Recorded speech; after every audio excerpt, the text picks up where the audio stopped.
Yay! We are live. All right. Welcome, everybody. We're going to wait just a few moments to see if some people, going to have some people join us. Yay! We're getting there.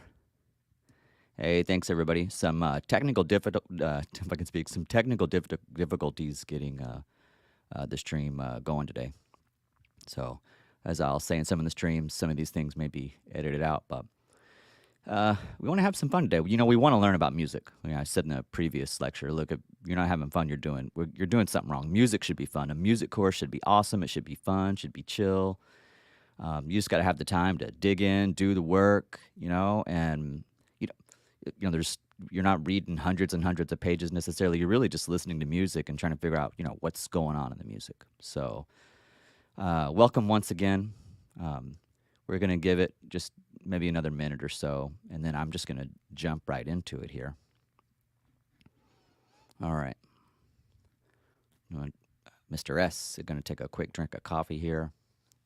And, well, what I hope, talk about I think it is some pretty cool things in music.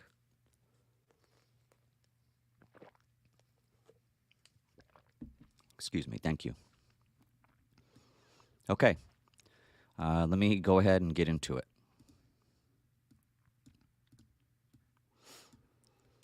Okay, so, yay.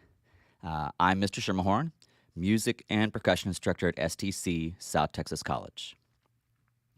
Let's continue with the lecture series, The Elements of Music. This is lecture 2, Textures in Music, or we could call this Musical Textures. Our 3 goals for today are, what is musical texture and how do we define it? What are the 3 primary textures in music? And number 3, listen actively to music from different genres, styles, and periods. Okay, let's have some musical texture fun. So, texture in music can be defined as the density and disposition of musical lines. So what does that mean exactly? Okay, well, texture can be light, thin, dense, thick, heavy, etc. We could keep going with that. But what does that mean? I mean, now that may not help any of us. I mean, it may not help you that much to understand it yet. Like we've got to okay, light, thin, dense, thick. Well, tell me more. Okay. So if we take a look at, or if we talk about how we think about texture outside of music, and then we come back to texture in music and try to see if we can make sense of all this. I want us to think for a moment, myself included, like when you think of texture, we just say, hey, just leave music out of the equation. Just go, okay, texture. What comes in your mind? Okay. So, and maybe we could, for those on the live stream today and for those watching afterwards, I think that would be a really awesome thing in the chat box or comments on the live stream, like put in the chat box on the live stream, or if you're watching the video after the live stream, answer this. This will actually probably let me know that you checked in at the beginning. So I think at the beginning, middle, and end, I'll put a few checkpoints for us to put it in the chat box, but also in the comments for people watching after. And so what am I talking about? Well, what comes to your mind? When you think about texture, like not related to music, just texture in general, what comes to your mind? Let's put that in the chat box. I say texture, what's the picture that pops? All right.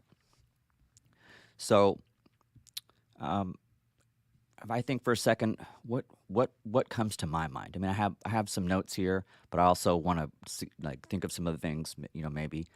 When I think about texture outside of music, maybe bark of a tree, grass, soil, satin sheets, maybe a cactus, which of course may not be that fun to touch. But what about something, I don't know, fun, cool, different? What about the sand between your toes at the beach? Or beautiful rays of sunshine streaming down on you as you take your morning run? We all take those enjoyable morning runs. Well, maybe some of us, on a good day, Maybe I'll get back to those someday. So we could keep going with this list, and everyone will have different things that come to mind when you think of texture in a more tactile way. As we already really kind of think about and do these things on a daily basis. I mean, texture for most of us. When I say bark of a tree, it's like it's not just the picture. I think that's the cool thing about like texture when you kind of just detach that from music for a moment. If I say bark of a tree, and if you've actually touched like a tree, it's like you can get that sensation. Just can like you could imagine that or feel it. Same thing if you've ever like touched a cactus. If you think about, if you see the picture or if you think about it, it's like you can still kind of, many of us can have that kind of a sensation. Now, there's got to be some kind of experience connection there when we talk about those kind of things. Now, while this may not seem or feel like it has anything to do with music, maybe it does, maybe it doesn't. But for me, the most interesting thing in terms of texture and a tactile sense is it gets the conversation started about texture and kind of what we already know. How, like, what do you know? How do you think about it? What comes to your mind? Just a great way to get the ball rolling. If that's the only thing that's happening in texture for minutes and hours, like in terms of music, we need to get to the point. And the point being is we want to try to figure out like what are musical textures? Can we touch a musical texture? Can we feel a musical texture? Can we see a musical texture? Like what's up with all this texture business? We want to be able to figure all that out. Okay, so um, if we take a look at, um, well, if I back up for a second, if I was we're talking about texture, musical texture, it's not something you can necessarily, you can't really feel it or touch it. Um, but think about this. Consider the hug or an embrace of a loved one. We feel something inside, and it's an emotional thing. And you can get those kind of feelings and emotions from how texture is used in music. Now, this comes from listening to the music, song, or composition. And it may not always pop out at you, but in due time, connections will be made. Okay, what's up with all that? Okay, if we kind of move philosophy and frame of mind to the side, how can we get back to musical texture and simplify things a bit? Well, what if we say texture? It's what's going on in the music. Wow, that's a little wordy, right? It works. Let's keep going with this idea. I think if we talk about the three primary textures in music, all of this comes together nicely like a package, package with a bow on top, maybe. Well, I hope so. Ho, ho, ho, Merry Christmas. I don't know. Happy birthday, Merry Christmas. I can't say I have the best jokes, but what I can say is I do enjoy music, and I think you'll see that not only today, but every day. Now, our three primary textures in music are monophonic, melody alone, or we could say monophony. Homophonic, melody and chords, or we could say homophony. Polyphonic, two or more melodies, or we could say polyphony. So we have monophonic, homophonic, polyphonic. And if we say, okay, well, can you say that other stuff again? Okay, well, melody alone texture, melody and chords texture, two or more melodies texture. Cool. That really starts to help make sense of, when we talk about, texture is the density and disposition of musical lines. Texture, it's what's going on in the music. And then when you make that connection to melody alone, melody and chords, two or more melodies. Now, it sounds simple and complicated all at the same time. The idea is to, try to understand, okay, if I hear melody alone in this song or that song, or if I hear melody and chords, like, can I get into that more? Can I, like, is it as simple as just, recognizing a melody in a pop song? Sure. It's not, it only sounds, I think, complicated maybe with the words, um, or, all the different layers that maybe, say, like a polyphonic composition has that we'll talk about later in the course. But um, I think the next step in making the connection here is when I talk about a specific song, we say, all right, here's the song, here's the artist, here's the collab, the record, the gig, whatever. And then we say, all right, cool, here's the story behind the song. It's using these kind of textures and it's doing these kind of things. So there we go. So when we talk about texture in music, it is something that we hear, whether you are actively listening, which is always my hope as a music professor, or even if you are passively listening. Now, if it's passive listening, that's really hearing, which we define as perception of sound. And you are taking in the music, but really, like when you're hearing, or as we say, perception of sound, you're taking in everything. You're taking in all sound. I would challenge you to take a look at John Cage, 4 minutes and 33 seconds. I don't want to give it away in the stream because I'm going to come back to that later. But check that composition out, John Cage, 4 minutes and 33 seconds. And without Googling the story behind that, just watch it and listen actively. And I'd be curious to know your thoughts on that one. We'll revisit that in another stream, but I thought I'd get you thinking in terms of sound. I promise there's a point, but I don't want to give it all away or steal anybody's thunder in terms of upcoming assignments and or talks. Okay, so when we listen, we're processing. When we're like actively listening, we're actively listening, you're processing, you're figuring things out, like you're really, focusing. And when you're hearing, perception of sound, but you're still taking in everything. So you can have music from all genres, styles, or periods, and they can have one or more textures. And I should say there's more than just 3 textures in music. What I'm talking about is the 3 primary textures. In today's lecture, for as we're calling it, texture or musical textures, texture in music, all these things work, of course, for the big heart of what we're trying to do today. Now, if we go to musical examples, let's talk about monophonic examples. Now, I'm not going to sing, but if I were to sing, or if you were to sing, with your friends or whoever, happy birthday. So if you have, let's say you've got, 5 people singing happy birthday, it's all unison. There's no harmony, that is no chords. Now, it could be 5, as I said, or 10, or 1,000. If they're all singing the exact same notes, even if it's split by octaves, it is still monophonic music. Cool, right? Sure, yeah. Now, some of our earliest forms of monophonic music go back, hundreds and hundreds and hundreds of years ago with Gregorian chant. But we don't have to go back, 1,000 or more years to look at monophonic music.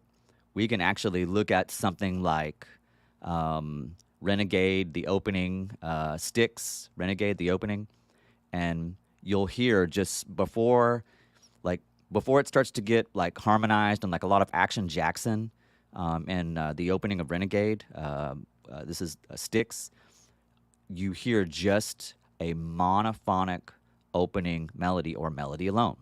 Now, I readily admit there is something else going on in the music, and you probably will not hear that in Renegade unless you have headphones on like I do. But it's boom, boom, boom. Now, I'm always tempted to sing in these, but I'm such a terrible singer. My jokes are just terrible. My singing is eh. I'm a professional musician, but my gig is I'm a professional percussionist playing in the Valley Symphony Orchestra and played in a rock band in high school, do tons of jazz stuff. Really a bit of a tangential moment there, but singing is not my thing.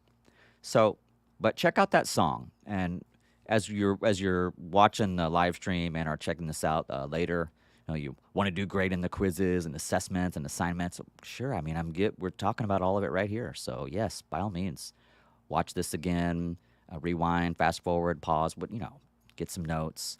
But I guess the point being is that, for getting all these textures in music, we don't necessarily have to go back hundreds or 1,000 years or so. We certainly want to do that. I want us to do that, obviously. I want to sample music from all walks of life, genre, styles, periods, or we might say epochs.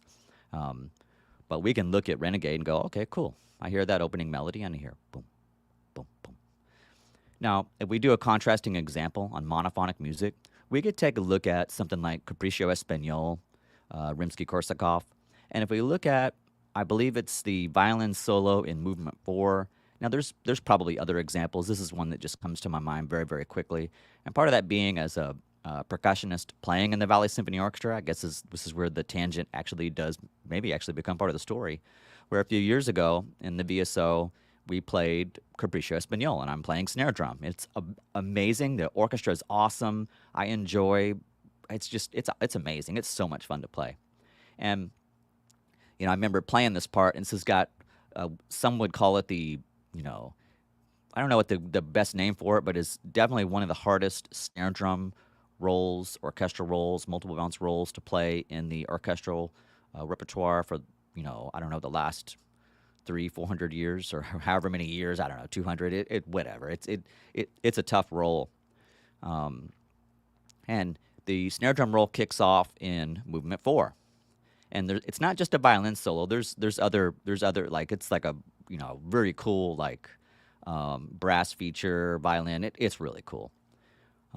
So the snare drum roll starts aggressive, and then it comes down, and then it comes up, and then it comes down, and it's like almost to nothing while the violin solo is playing this most amazing, beautiful melody.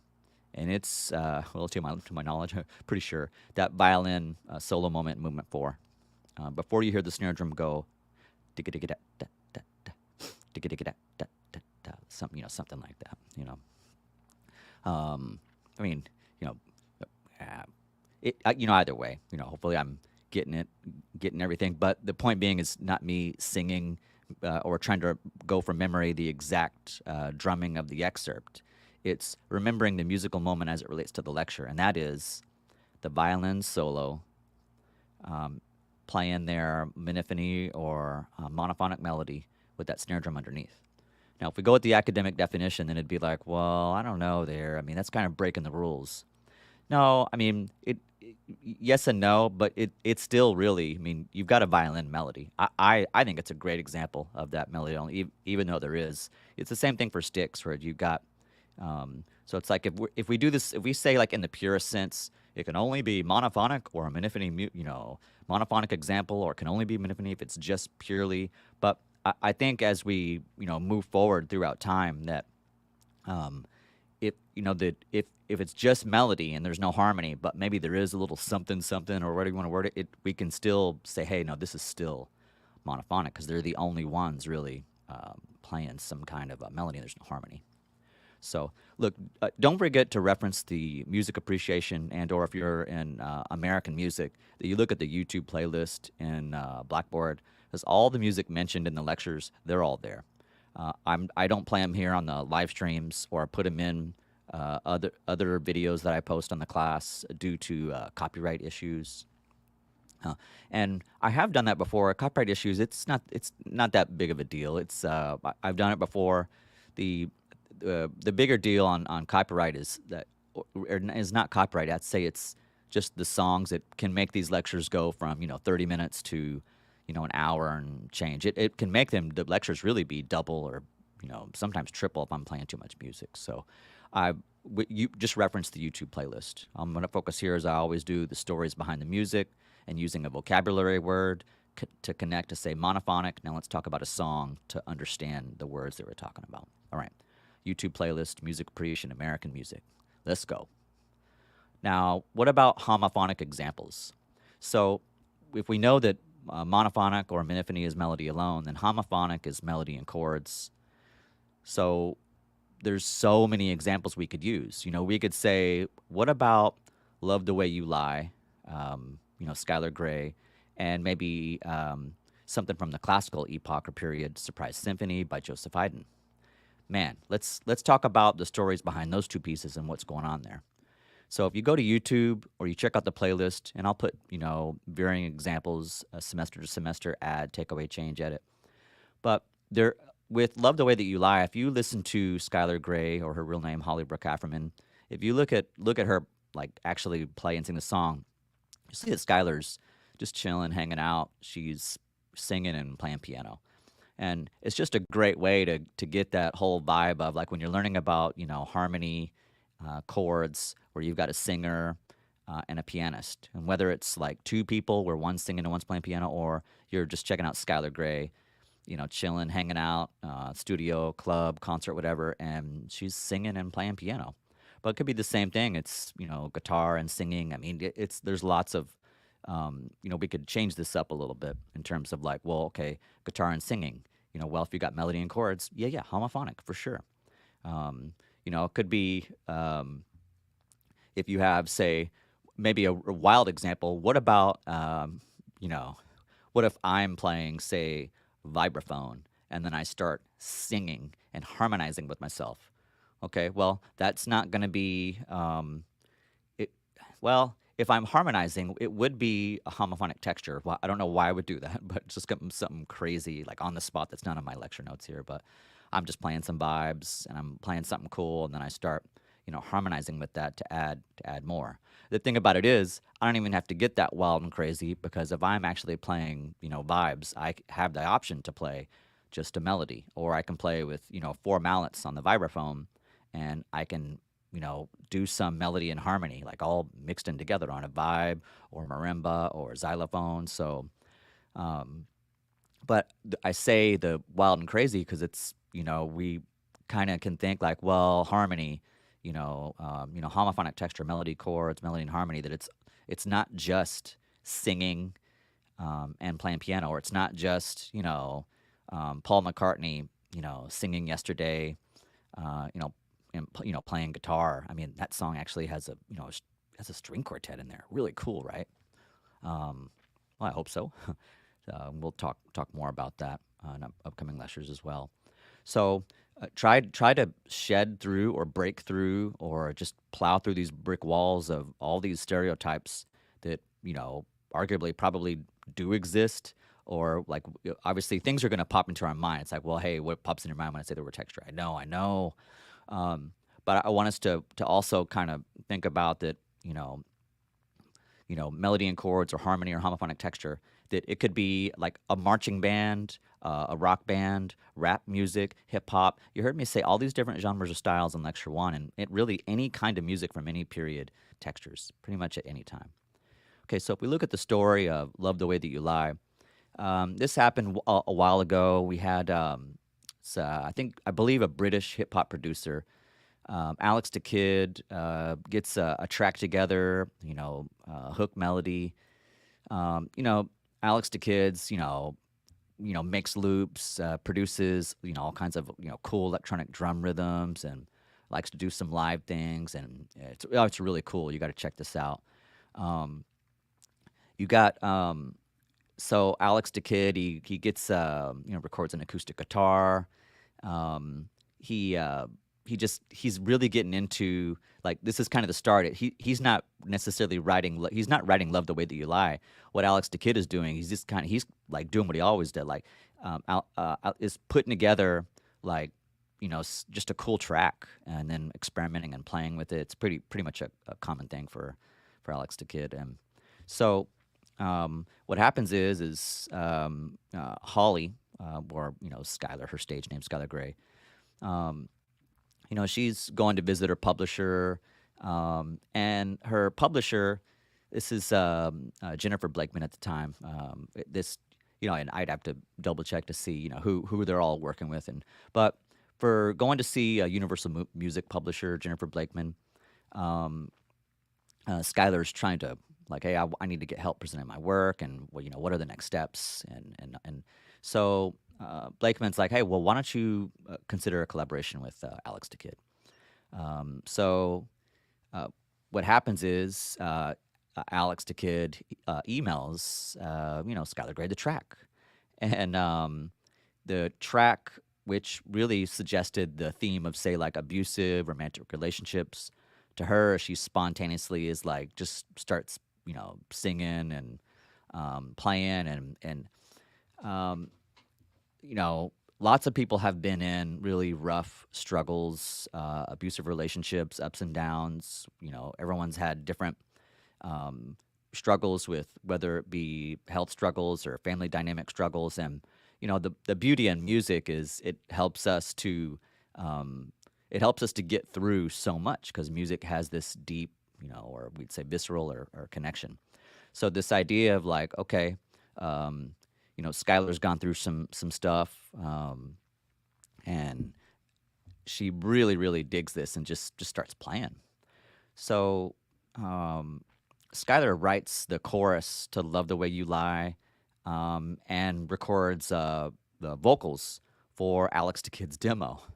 Well, it's about to get real at this point because um, Alex the Kid is like, hey, well, maybe I should give this to, I don't know, Shady Records. All right, cool. Um, so Eminem is, he's looking for, he's looking for something, a different idea, just really kind of on the hunt, the way all artists, producers, engineers, I mean, we're all looking for that different, that awesome, that coolness. I mean, and so uh, Eminem he checks out "Love the Way You Lie." He digs it. His manager Paul's like, "All right, why don't you? So how about you do this with Rihanna?" And yeah, like I'd say the rest is history. We're getting close to that, but Rihanna did accept the request, um, and Eminem he writes the rapped verses. Pretty cool. You can see Eminem and Rihanna. Actually, you can see them. They did it on the Music Awards many years ago. You can see Eminem and Skylar Grey do it on Saturday Night Live.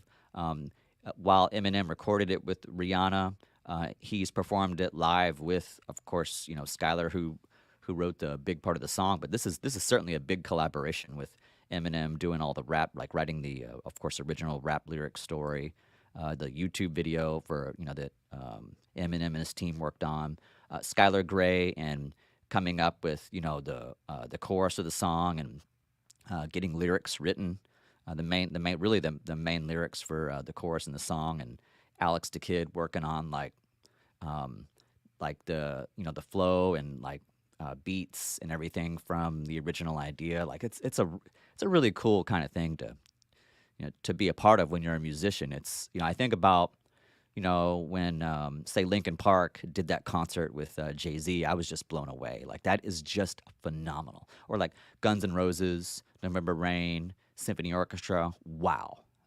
I'm blown away, and I could keep going. It's just amazing. Or, you know, you have Aerosmith, Walk This Way. Like, man, I don't have all this in my lecture notes, but as I think about this more and more, that is the really exciting things in music. It's the collabs and the fusions. It makes it super fun, not only for the musicians on the stage and the recording studio at the concert, but for everybody listening. Well, maybe, or at least for hopefully a lot of people listening. So Rihanna does join in. Rihanna and Eminem both had difficult struggles and relationships. So this, Love the Way That You Lie really resonated with them and so many people. So it's really this Love the Way You Lie. It's you know uh, domestic violence struggles, obstacles, relationship troubles. I mean, I could go on and on, but that's at least like a sliver of the story. Okay, let's look at a classical example. How about Surprise Symphony? Well, this is Symphony Number 94. Surprise Symphony. This is Movement 2, Joseph Haydn. Okay, so there's a lot of stories. We're going to talk about Joseph Haydn much much later in upcoming lectures. What I can tell you is he had jokes. Now they may not be the jokes that we all think are funny, maybe in modern day times, because really comedy is a product of times and generation and really things that are just going on around you. But someone like Joseph Haydn. I mean, Haydn is the father of the symphony. Writes goodness 104 symphonies. Haydn is the father of the string quartet. Haydn is just a phenomenal musician and composer and one of our most famous, really one of our most, I should say, like famous, yes, but really, really successful under the patronage system, working for Prince Esterhazy for, golly, probably, 29, 30 years. So in his music, like Surprise Symphony, Movement 2, you get this really soft melody in the opening. And then out of nowhere, I don't want to pop the mic, but you get a really loud boom.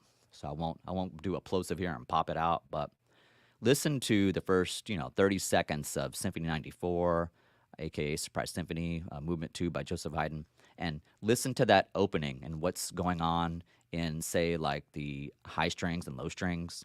And what you get there between the high strings and the low strings is just really like straight up cool, simple homophonic texture, but you also get that surprise. Now, is the what's up with that surprise? Is it like, hey, is it maybe don't fall asleep at my concerts, or is there more to the surprise? Maybe. We're going to come back to the different versions or variations of the story, but check that for now. The idea is like, well, what is, if we look at "Love the Way You Lie" as homophonic, and if we look at something, a few hundred years ago. We're talking like a couple hundred years ago, Surprise Symphony, and as we go back and forth between hundreds of years, we got our Love the Way You Lie as homophonic and Surprise Symphony as homophony and or homophonic. So more Haydn stories and deets at a later time. So what about polyphony or polyphonic music? Well, um, if now I didn't scroll through the PowerPoint as I'm doing this live, um, but I know you have it on the screen. Let me actually scroll now. Hey, better late than never. But I mean, you have this on your end. I'm gonna go. We're at the pretty much at the very end here. So okay. So when we talk about polyphony or polyphonic music, we want to remember that polyphony or polyphonic, we're talking about two or more melodies. And if we look at three different songs, Winter Wonderland, Here Comes Santa Claus, I believe that's Pitch Perfect 2. um, and we have, who is, I think it's, oh goodness, Anna Kendrick and Snoop Dogg. That is an awesome modern day times example of where you have melodies, like, melodies on top of each other. So make sure you listen to the Winter Wonderland, Here Comes Santa Claus, where it's like you got Winter Wonderland and Here Comes Santa Claus, and how, and the coolness. Well, I know this is my opinion. I said it in previous lectures. This is a factual course, no, like, but I think it is cool. I hope you think it's cool. But the fact of the matter is, Winter Wonderland, Here Comes Santa Claus in Pitch Perfect 2 is straight up polyphony. I mean, you have melodies overlaid, and that's what it is. So it's like you have these, polyphonic music. Typically in polyphonic music, you're going to have imitation. You got two or more melodies, and it can start off where you just have a melody, and then the next melody may be clean cut and come in right after, but then this melody actually keeps going on top. When you have imitation, it interrupts. We call that stretto. So it would be overlapping. There's a lot of ways to think about these things. So if you listen to, say, like Bach's organ fugue in G minor, it starts off as monophonic in the beginning. It's just the melody, and then when the second melody comes in, it's super clean cut. There is some overlapping in the piece, of course, as well, but some of it is just clean cut, where you got the organ fugue in G minor, it's monophonic, monophony, and then it's super clean cut, where the next one comes in as soon as the first melody finishes, and then you actually have this. Of course, there is overlapping. It's not a rule that all fugues have to be this or that or whatever. Obviously there's a lot of rules. You got to learn the rules before you break the rules. Look, there's some truth to that. So you can have like overlapping imitation. You can have clear, clean cut imitation. You can have things that are improvised, not just in jazz music, but you could have some improvisatory things in rock or opera music. So we want to just open ourselves up, to all these things and, different possibilities. So take a look, check out Winter Wonderland, Here Comes Santa Claus, Pitch Perfect 2, Anna Kendrick and Snoop Dogg. Take a listen to Little Fugue in G minor. Later on in the course, we'll do an assignment where you're on Padlet and you just press play. There's no video there. You just have to press play, and you're just it's an MP3 on Padlet, and you're like, okay, Mr. S says, count how many times I hear the main melody. Yes.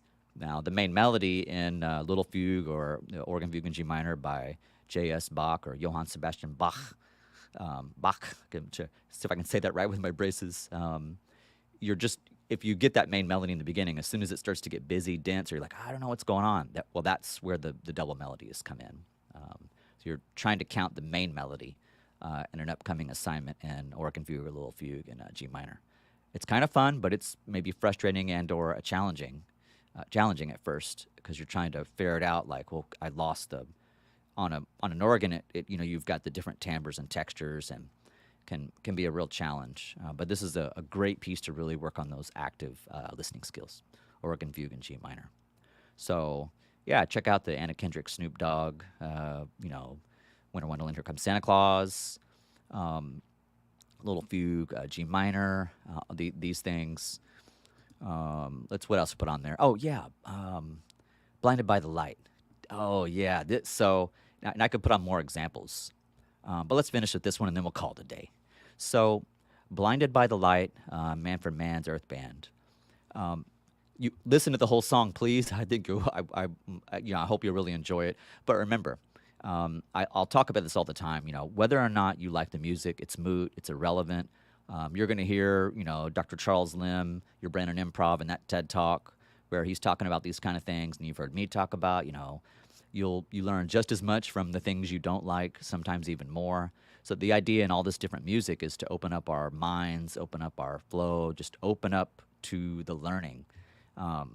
But like secretly, do I hope or really openly? Yes, I hope that all music students will get into all these things. But the fact of the matter is, not everyone's going to like every single song, in a music history or historical class, or even survey, whatever the class is. So it's all good. Just don't focus on whether or not you like the music. Focus on the learning, and just stay open to that.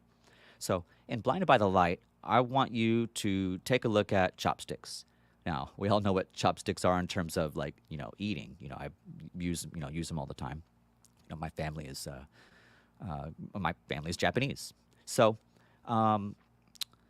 when you hear there's a melody, like a famous melody called chopsticks. So go to the internet. Okay, what is the famous melody or piano melody? Chopsticks. You need to learn the chopsticks melody.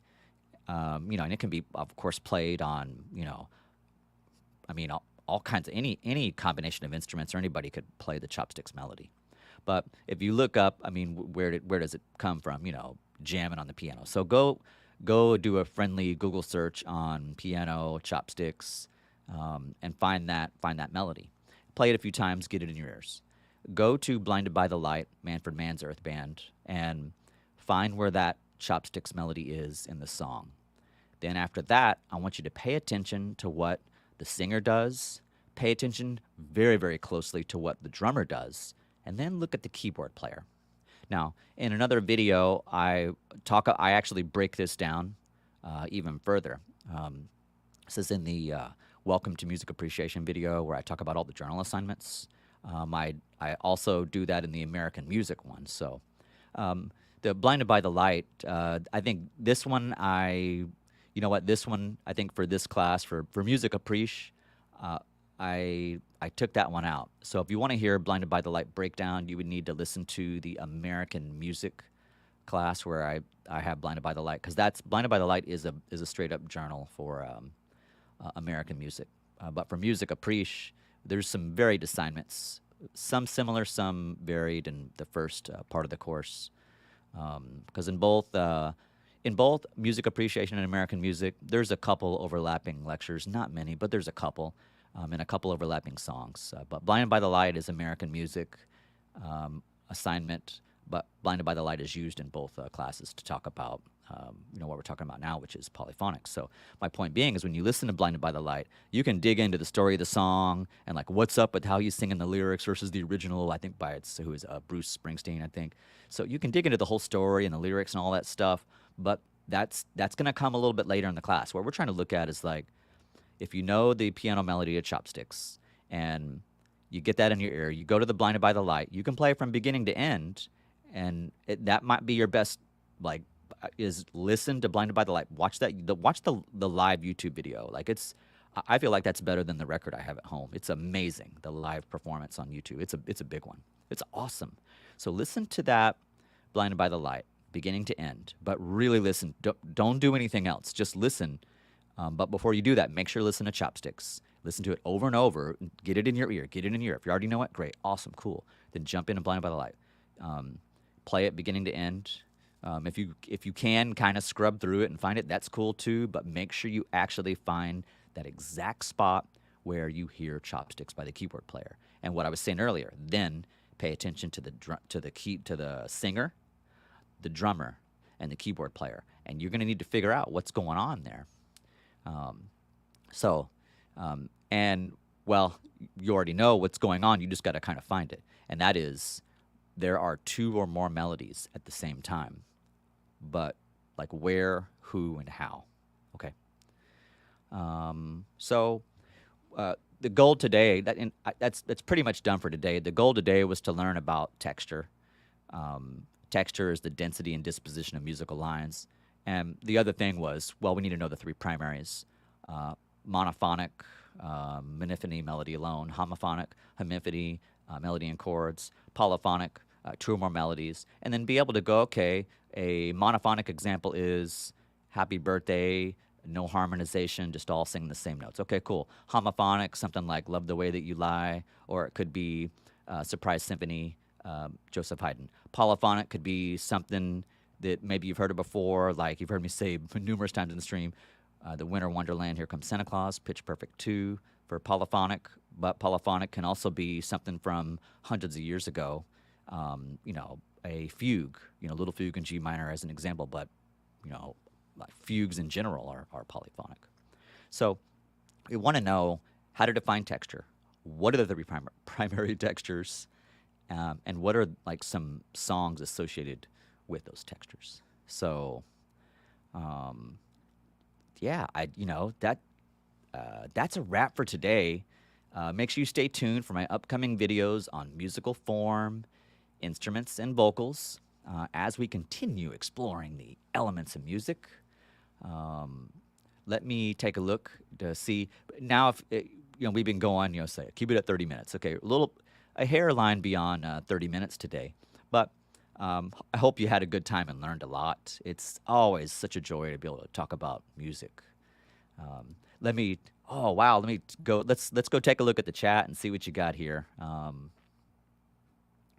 Let's see. Oh wow, hey, good morning. I don't have anybody running the comments in the chat, so while I'm lecturing, I can't address that live. But wow, this is great. Yeah. Yes. Good morning. Good morning. We got some good mornings here. Good morning, Mr. S. Good morning to you too, Gloria. Lexia, feelings. Yes. Melissa, crescendos and decrescendos. Absolutely. Likes all kinds of crescendos and decrescendos in music. Yes, just the word feel in general. Oh yeah, air and rain. Oh yeah, because I'm like, hey, in the chat box, put in like, texture, like what comes to mind in terms of texture. So we got different things in different order in the chat box in terms of, hey, good morning and feelings and thoughts and tactile and all. Great, this is great stuff, everybody. Let's see, have you listened to the death metal cover of it by Dead Tour? Death metal cover by Dead Territory. I need to check. It looks like I have some homework to do. Death metal cover, Dead Territory. I'm on it. I am on it, Gloria. Cool. Yes, me too. I'm always open to taking music recommendations. Here's the thing and thank you everybody. This is some great comments in the chat. Awesome, outstanding. That participation, beautiful, amazing. I love it. Look, me too. I learned about someone like Billie Eilish from music students at STC, South Texas College, where I had never even heard of her. Now, this was a long, long time ago. This was before Billie Eilish was famous.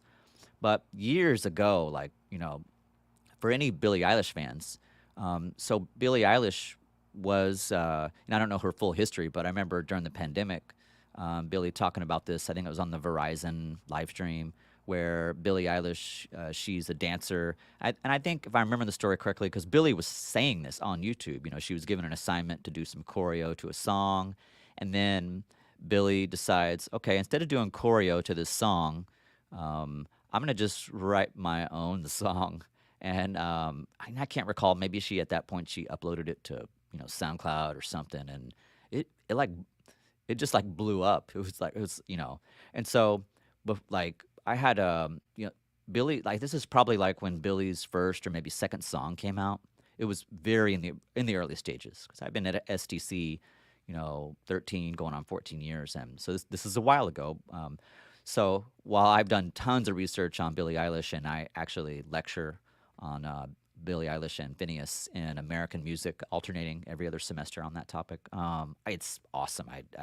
It's a lot of fun.